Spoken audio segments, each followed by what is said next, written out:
Hello everybody, this is Fernando for the latest Ghosts and Spirits of the Week video.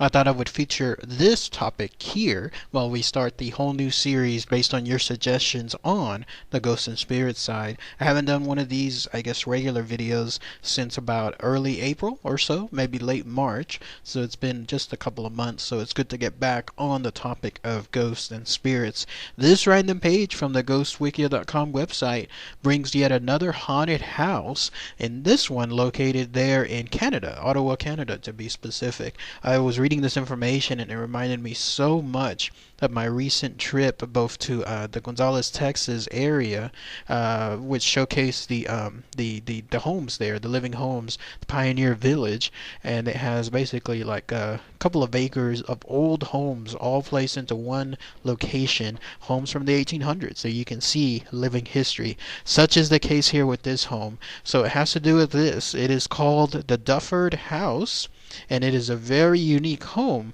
located there in the Cumberland Museum in Ottawa, Canada. So let's go ahead, let's talk about all the information tied to this house and its purported haunted activity.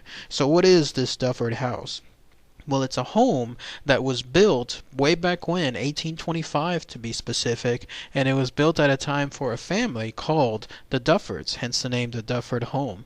And it was originally at a location called St. Joseph Boulevard. That's where it was for the very longest time, 1825 up until 1977 to be specific. So somewhere along the way, bunch of families, probably the same family, or shifting of owners, let's say new owners. Either way, a lot of people, generations of people lived within that home up until 1977, because at that point there was a big move. This home, because it was so old, again built since 1825, it was moved to the Cumberland Museum, which you're looking at now. This is the same thing I was just mentioning involving like the Pioneer Village there in Gonzales, Texas, where I guess somewhere along the way, some people in Canada decided, let's go ahead and let's create a living history museum, like an entire block or acres of sorts that contain homes, old homes from the 1800s, and in that way people can come by, see how others lived way back when, and then just get a good tour, get some good history, that beautiful kind of stuff. I love these type of locations because it's so amazing to see how people lived during that time period. I've done it as well with the Log Cabin Village there in Fort Worth, another great place that is the same concept as this. But what happened was, once this home was moved and then was sent over to the Cumberland Museum, it seemed to have been the catalyst for some strange new occurrences. So whoever lived in that home somewhere between 1825 and 1977, they remained dormant, so to speak, even after their death within the home. But once it was moved to that specific museum, then something, I guess for lack of a better term, awoke that spirit within the home, because ever since then, at its new location, there have been some strange occurrences and haunted experiences just within this house. So much so, I guess, that it seems like it's the best location. If you wanted to go there to the Cumberland Museum and within all the homes try to catch some paranormal activity, this is the home to do so. So there's two areas of focus when it comes to the paranormal activity. One of them happens to do with creepy dolls, these small porcelain dolls, two of them to be specific. I hate dolls.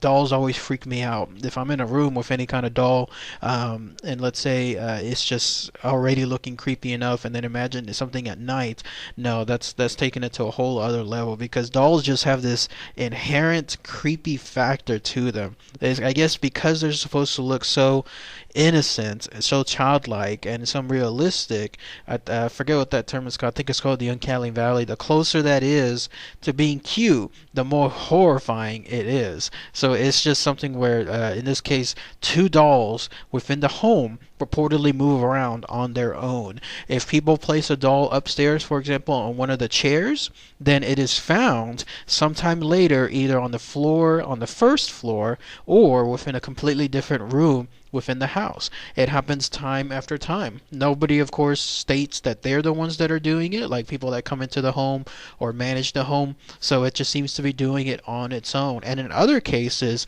these dolls just seem to disappear right out of thin air. Nobody seems to find them for a while, and then afterward they come back from wherever they were, what other dimension, what other portal, whatever is the case that these ghosts have done for these dolls to come back, and now they're inside the home to I guess play further haunted experiences for them. So if you go to this home, try to find those two small porcelain dolls, and if you can, then those are the ones that are listed as being the haunted dolls. I'm sure that the people there, the tour guides, if you ask them specifically about those dolls, I'll be sure they'll be able to point them out. Now, the second paranormal experience within the home has to do with that of a little girl. So I was mentioning earlier that there must have been generations of families that lived there.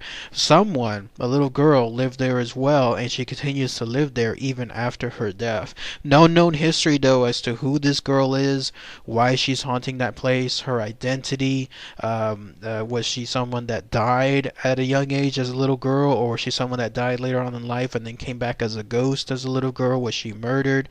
Was she just someone that died from sickness? Who knows? All this information is just completely unknown, but what is known is that she is the only spirit within that home that seems to haunt it. So the dolls might actually be linked to her. Like, she could be the one playing these tricks, playing these pranks with regards to those dolls. And so this girl has made her presence known, sometimes to other children. Other people have reported that they have seen her full body in of itself right there within the home, usually wearing a dress covered in small flowers. And then others have seen the girl just, I guess, parts of her body, but she's always there supposedly in that home haunting it, because she is the one that started coming out along with the dolls once the home was moved from its original location there to the Cumberland Museum at its final destination.